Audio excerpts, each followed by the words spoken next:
Fresh is the word.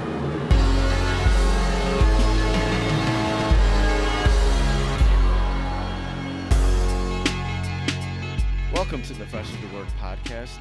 I'm your host, K Fresh, and this is episode number 5.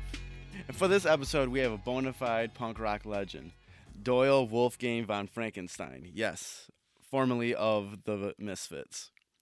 I was able to meet up with Doyle recently on a tour stop at the Token Lounge in Westland. He was there with his new band, which is called Doyle.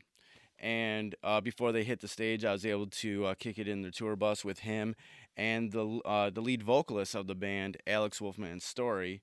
He's in another band called Cancerslug.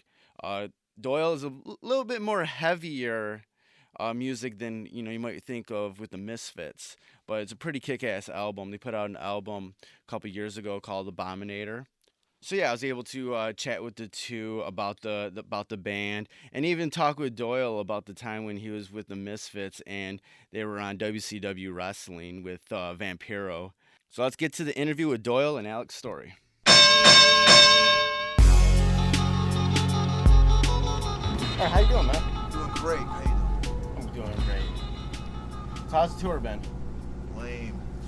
Man, why's it been lame?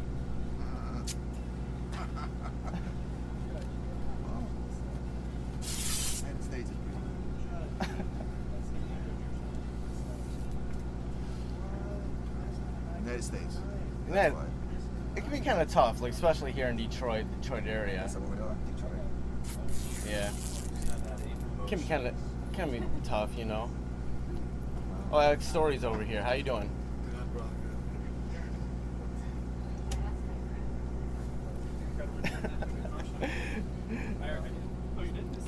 So, Can't you see I'm busy, guys? Shut the fuck up. I'm out working here. I'm out. Just talking about a bunch of nothing. Get out. Get off the truck. how's it like being with all these guys on the tour? Oh, that motherfucker right there. He's trouble? He could be. I'm a sweet potato pie. Right. All right, man. Yeah. Like, definitely, like, this new album or your album with Doyle, new band, it's really incredible. I like the, it's more metal than the, like Misfits. More metal than metal. It's more metal than metal. You want to be a part of this interview? I'm winging. I'm in here. I'm his wingman. I'm picking him up when he falls down. Yeah, we got Alex Story here. He's also in the band. Definitely this band, Doyle, is, even though it's in his image, it's still a partnership between all you guys. Yeah. How do you guys just, when you guys did this album, what was kind of the creative process that you went into? Like left it up to him to write the riffs and music and stuff, and he'd send me the arrangements, and I tried to leave them just like he had them, and I came up with vocals and melodies to go with it. And if we liked it, it was a song. If we didn't like it, we fucked with it till we did. And it's like we wanted to have kind of like some connection to the Misfits stuff, since of course that's what people are going to be looking at him for. It's like they want some kind of like connection to the Misfits, but we wanted to push it a little further and be like a kind of evolution of that sound and like something a little more modern. So, What do you think that connection to the Misfits that you have in this band is? I mean, we're still singing about fucked up shit, raping and killing and doing dirt work, but it's like we're just like fucking doing it in a little different way, a little sleazier, something strippers could dance to. I mean, you're the main songwriter of the group, so well, it's like both. This is pretty much this is the only collaboration I ever worked with, and it's like I say, he does the music, I do the words and the melodies. Yeah. And it's worked out well for us. We got another album already done. We just got to mix it and have it mastered. And, then it usually takes a couple months to promote. So we're trying to get it out by like spring or summer. But it's really good. It's like if anybody like the Abominator is gonna love the new one. It's like everything that well, to me, Abominator was like an evolution of what like they were doing with like Earth AD and stuff, but like this is like we pushed it like way further down the line, and then this one is an evolution from that. So it's like it's really cool. When you guys were like making these songs, especially you as a songwriter, what were the like kind of influences or inspiration? What did you want to have like in all these like songs? When we first started working together, he sent me a piece of paper that had just like, he's like, I like songs about this stuff, and it was like just words like Satan, strippers, death, blah blah blah, and so I kind of thought it was funny. I took that as a challenge so I wrote each song about one of those words on the fucking paper. Like, so it's like everything was just right at, like, he's like, this is what I like. I was like, there you go. Right. How did this band happen? He sent me a tryout. I got a bunch of tryouts in the mail, and his was the first one. I think it was the first one I got, actually. And it was the only one I listened to all the way through, and I was like, holy shit. And I listened to millions of them for a while. So I wrote a bunch of songs. I call them musical compositions. They were just arranged and, recorded and demoed out. No vocals, no melodies, just the songs on the record. And I called them up one day. I'm like, who the fuck am I gonna get to finish this? Because I can't finish this shit. I need somebody good. Who do I know that's a great songwriter? I said him. Called him up. He's walking into a Danzig show in Houston. I call him up. He's like, yeah, fuck yeah, send me all the shit. So that's what started. I'm just fucking going crazy for like a year and a half, 2 years, just writing songs, like sometimes one a week, sometimes, at least 4 a month. We were just cranking them out. It was crazy. So all this was like based off stuff that he sent you before. That's the reason why you kind of like called him up and was like, let's do this. Oh yeah. So I saw that he put a thing out that he was starting his own band, and it's funny because like when I was a kid and we would start these little punk bands and stuff, I remember we used to joke around, like before they did the 90s version of the Misfits and everything, we always wondered what they were doing, like what like him and Jerry was doing and different stuff. And we were like, we should go up to that shop and like see if Doyle wants to start a band. Like, and like we always like joke around because it's like somebody always dug, and even when I did my band, it's like I started out as a guitar player, so it's like I used to emulate like the way he played, like all downstrokes, like super fast, like Johnny Ramone kind of thing, and so like it was just natural. I saw that he was looking for somebody, and I was like, I gotta send this dude some shit. And I saw like 2 different addresses, so I was sending like shit out to just where whoever might. He sent one to Blasco from he's in Ozzy now, but he was with Rob Zombie. Yeah. Blasco sent me 5 of the best that he thought, and this was one of them. I'm like, wow, I picked the same guy. Right. Alex, what were you doing before this band? I mean, I've done a few bands, fucking just hustling, trying to do whatever to fucking get by, I don't fit well into society as it is, so it's like anything to not like do the normal thing to keep me from like mass murdering or something was all good, but I've always tried to do something creative, and it's like once me and him started talking, it's like instantly when we started talking about the kind of band we would want to do even before we started writing shit, it was like right on the same page. I mean, just as far as like, yeah, that's what it needs to be, that's how it needs to sound like, that's it's like, so it was just natural, and it was just finding other dudes, and it's been like just a slow process of finding the right guys. Now we got a great drummer and everything, and it's just we're just trying to get the band to be a solid fucking band. It's like we know like most people right now at this level are going to come just for nostalgia. They want to hear Misfits songs, they want to see him play like them old songs and stuff, but we want to make sure that the stuff we're doing is like makes them interested in this as a real band, not just a nostalgia act. Right. It's like, I mean, if they just want a nostalgia act, there's a million bands out there playing Misfits songs they can go check out, but we want it to be like something that had a purpose for being, Right. How's it like being in a band with someone like Doyle? It's fucking great. It's like I used to actually, it's like I'm kind of cocky, so it's like I always wrote all my own shit and did told my guys what to play and different things. So I never really wanted to be in anybody else's band, but I used to actually say the only 2 musicians I ever gave a shit about working with, I was like Danzig or Doyle. Like it was like the 2 I used to say. I was like if I could work with one of those guys, it'd be cool. And like so, that's cool. Okay, Doyle. You grew up listening to stuff like Kiss, Alice Cooper, David Bowie. What was it about them that like really drew you to them? Well, there, it wasn't just music. It was a show, you know. It's a show.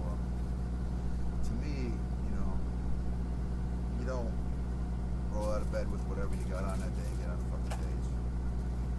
That's my opinion. The way I'm doing all this is how I think you should do it. That's why I do it. You know, and you know, if I walk in a room and everybody knows something just changed. You know, if it's just some dude in his fucking skater shorts on and a fucking white t-shirt walks in the room, you don't see him.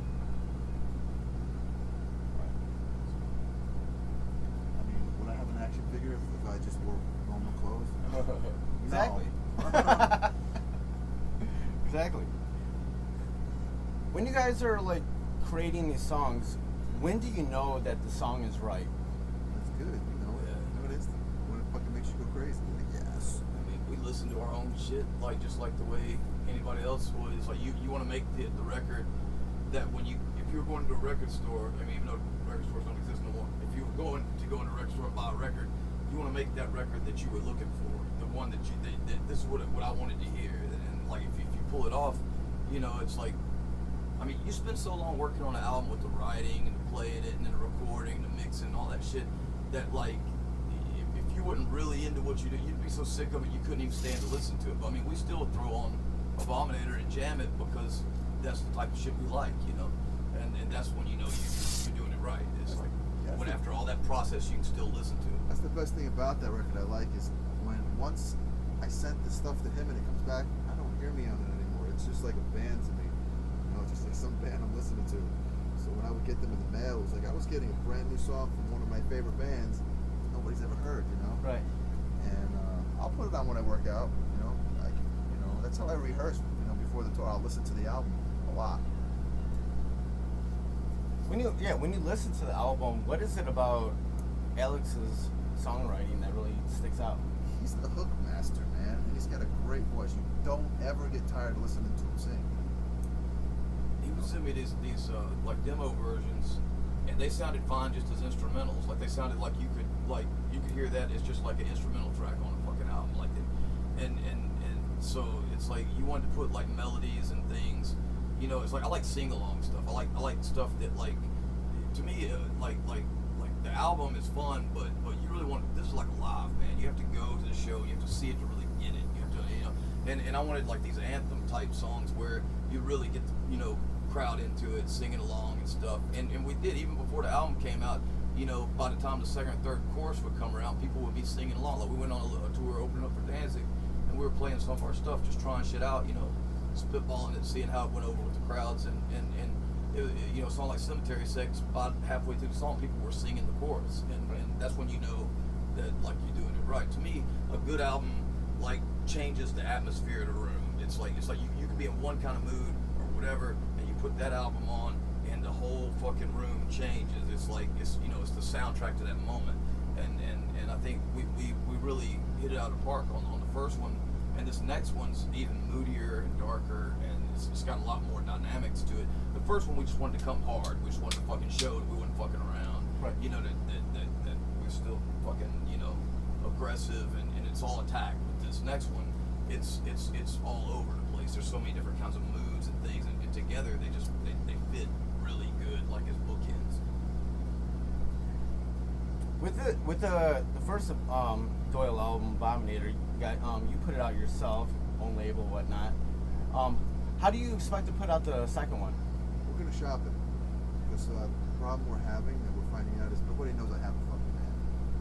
Okay? We got about, I'm gonna guess around 5% of Misfits fans actually know I have a band. You know? And we don't have the money to promote and, you know, publicize that I have a band, so that's where a major label comes in. We recorded ourselves, so there's no budget for that. Right. You know? So, and all the money that we get working with them is going to be for promo. Right. I reckon since the album's the next album's pretty much done, that it'll be a little bit more easier than usual to shop it around. The thing is, We'll see. like people know him all over the world. I mean, it's like you know, we play somewhere like you know, and people that we look up to or that we were into, you know, whatever, come on, and we were just talking about earlier how they know who that says something about his legacy or his fucking, you know, standing in the community. Only problem is we don't have that kind of push for, like, you know, promotion and different things. It's like, I mean, it's all DIY. It's all like, you know, out of pocket. You know, he's paid for all this out himself, and we don't have some big company helping us out. So with the next one, we're trying to find somebody that could, you know, help us get a little push, the music speaks for itself, but people have to know it exists. Yeah, People have to know the band exists. Nobody knows about it. Right. But I know you like just work out crazy. I got everybody's working out. Got everybody We're going working to my out? house tomorrow to get some more weights. What's the usual regimen for you on a daily basis? Just get up and I do it, man. Consistency, that's it. Just got to do it all the time. And you got everybody else doing it too? Yep. Got Robin doing it, he's doing it, the bass player's doing it. It's like, I mean, you know, people want to see a band in their peak, you know, throwing down, you know, doing the damn thing, you know, giving it the best show you can, and you can't do that. You know, if you let yourself go and become like just a big old slob, you know, you gotta fucking, it's like keep your machine, you know, in tune, you know, so that when you're up there, you can give them the best show you can give them. It's like our show's physical. Our show's a physical entity, and you can't just like get up there and phone it in. It's like being a fucking athlete to me, you know? Yeah, you know, my girlfriend, she was in another band before she was in Arch Enemy, and then after her first show, she called me up and she's like, wow, this is so much more physical than my other band. Now I see why you work out like you're nuts. I'm like, yeah, man, you know, you gotta go off. You gotta be fucking in shape, man. It's hard. Right, yeah. I know even with the stuff that I do, it takes a lot of energy to kind of be this other character that other people see you as, whether it's just a performance or just a certain mind state of being this other, like, character that you show out into the world. Is that a question? I don't know what the question is. But no, I'm just saying, it does take a lot to be, you know, to be like a Doyle out there, you know. Yeah, man, you really gotta take care of yourself. But the show's like an energy that's shared. It's like a spiritual thing, like going to church or something, you know. And it's like there's an interactive thing with the crowd, and they're only going to get as juiced as you get. And I mean, it's like, you know, I mean, if you go to like any other event, like some sporting event or some kind of thing, you know, you don't want to see them just phoning it in. You want to see, you know, these top athletes, you know, pushing themselves to the limit. You know, you don't see people breaking themselves in two, and that's the kind of performance we want to get. We want to leave, you know, nothing. It's like at the end, it's like I can barely breathe by the end of it. You know, let alone get another word or two out. So, and if I don't feel like that, then I don't feel like I put on a good show. It's called the Randy Johnson effect. Right. So Randy Johnson opens the door one day. He's a photographer for, you know who he is, right? Baseball player? Yeah. Okay. He's a world champion and all that shit. So he, I'm sitting where she's sitting. He opens our door. He's a photographer for what? Rolling Stone. So he said, hey Doyle, how you doing? And my head exploded. Holy shit. I'll come back and hang out with you. Like, cool. So he comes and hangs out with us. He sits down. He starts bullshitting about stats and RBIs and whatever the fuck he's talking about, strikeouts and this and that. And we're like, is this guy crazy? You're like, why is he talking about his baseball career, you know? We know what the fuck we do, you know? Yeah. And then all of a sudden he just switched it into this fucking life lesson for us, and we're all sitting there and our jaws are hanging down. Me and him were like, I mean, just listen to him. Just the fact that, like, you know, it's like, I mean, he worded it a lot better than we could, but it's like he's actually a very eloquent, well-spoken person, and like, it's like he just broke it down, like the fact how special it is what you're doing, you know, that people would come out, you know, just to give them some relief from their daily bullshit. They're gonna fucking, you know, like come out to see what you're doing. I mean, it's like just the honor that it's like really putting stuff in perspective. You know, it's like when you're having a bad show or a bad day or something. You know, you're just like, you know, even if it's a small crowd or if it's whatever, you know, it's not those people's fault that nobody else came. It's like because those people came, so you got to give them the same show you would put on for, you know, an arena. It's like, and it just really, you know, it's like that's what we try to live by right now. We're trying to like just like really give every single show, even if it's a bar or whatever, like give them that, you know, arena level show. You know, want to give them the full rock show. Yeah. Right. And he's telling us, you know, we're very fortunate to do what we love for a living, you know what I mean? And how he just always would try and make himself better at what he did all the time, whether it was working out or watching film or whatever. And he was telling us, yeah, I was at the All-Star game, a World Series, and there was a bunch of little leaguers walking around. And, and he was one of those kids. And now he's, you know, talking to those kids, and it was just a trip, you know? He was telling us all the things he was doing in his life. And he got to do those things because of what he was lucky enough to do. Yeah. You know what I mean? I travel, like you guys in my job, I travel everywhere, but I go to Detroit 3 times, I go to New York, I go to Seattle. You guys are going all over the world, you know what I mean? So we're pretty lucky, you know, really put it in perspective. Right. And just to close out this interview, I remember you like being a part, like with the Misfits, like going on like WCW wrestling with Vampiro. I don't remember happening. Yeah, that happened. I remember you being on there with the Misfits. Yes. And how did that happen? I don't know. All I remember, I was watching clips on YouTube today. You're putting the boots above Bagwell. That's true. Give him the big boot. You're giving him a few boots, man.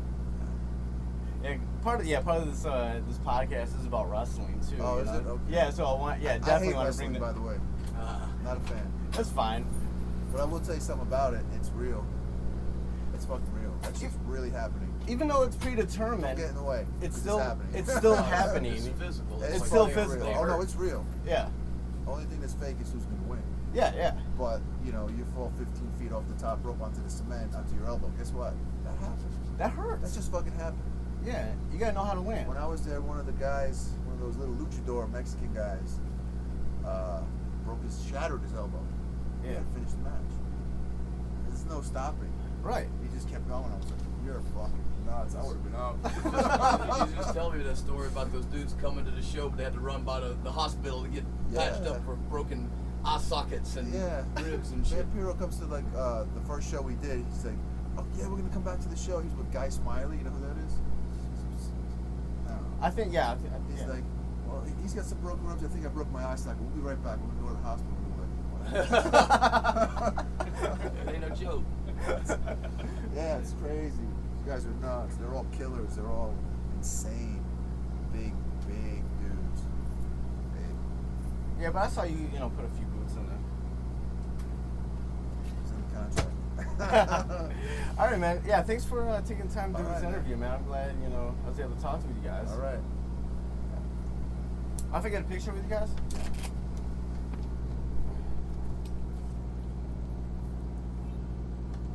Mind taking a picture? Yeah, sure. Squeeze in here, however you want to do it.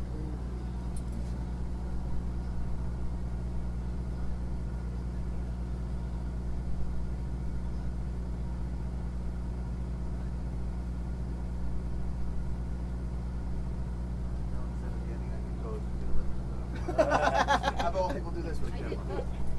Lean back. What does that do? Nothing. Just take a step back. But if you can't step back, or if you're I don't know. It's stuck, crazy, right? But that's what you do. I don't understand. Thank you. So that was the interview with Doyle and Alex Story. Had fun kicking it with them. Doyle can be a little bit of a hard nut to crack, but it was cool that Alex Story was there so they could kind of bounce off of each other. Yeah, if you want to support the podcast, you can always go to freshasthepodcast.com, and there is a link at the top that says support the podcast, where there's a PayPal link, and there's also an Amazon link on that page. Use that Amazon link when you're purchasing goods on there, then Amazon will shoot me back some pennies for commission. It'll help out the show. You can also just please just listen and share the links on any social media. We're also on Stitcher Radio and iTunes, so just look up Fresh is the Word on both of those platforms and subscribe. On Twitter and Instagram, we're at Fresh is the Word, the number 1. That's Fresh is the Word 1. On Facebook, if you go to facebook.com/Fresh is the Podcast, you can give us a like on there. And thanks for listening to the show. See you soon.